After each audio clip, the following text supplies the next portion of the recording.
Are these the three people who might be able to create some change in Syria? Li Huaxin, a Chinese diplomat, expert in Syrian affairs. Valerie Amos, the United Nations humanitarian envoy. And Kofi Annan, the ultimate representative of the UN and Arab League on Syria. Between them, they will be asking Bashar al-Assad to stop his military onslaught and to allow immediate unfettered access for aid workers. The Syrian president will no doubt be explaining patiently that he's got to get rid of terrorist gangs and that he needs more time.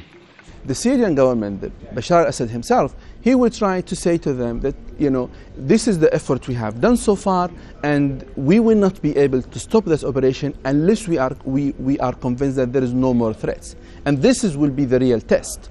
As the first anniversary of the Syrian conflict arrives, the one thing that's become really clear is that the West and Syria have failed completely to understand each other. Western leaders have threatened war crimes trials and a day of reckoning. In Damascus, this is seen as evidence that foreign powers are plotting against them, which is why the Chinese delegation seems so important. We firmly believe the people in the Middle East know best the situation there.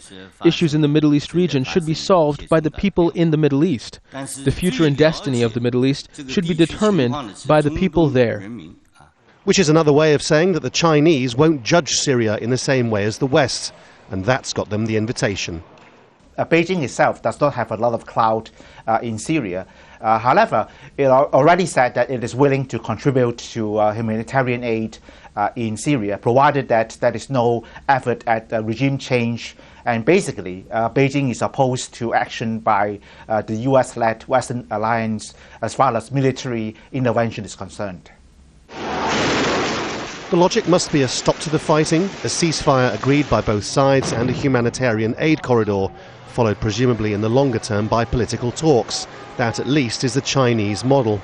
All of that will surely have to be done through United Nations resolutions, implemented carefully in what diplomats call sequencing. Even with these visits to Damascus, it all seems a very long way away, but in the end, it appears to be all there is. Laurence, Al Jazeera.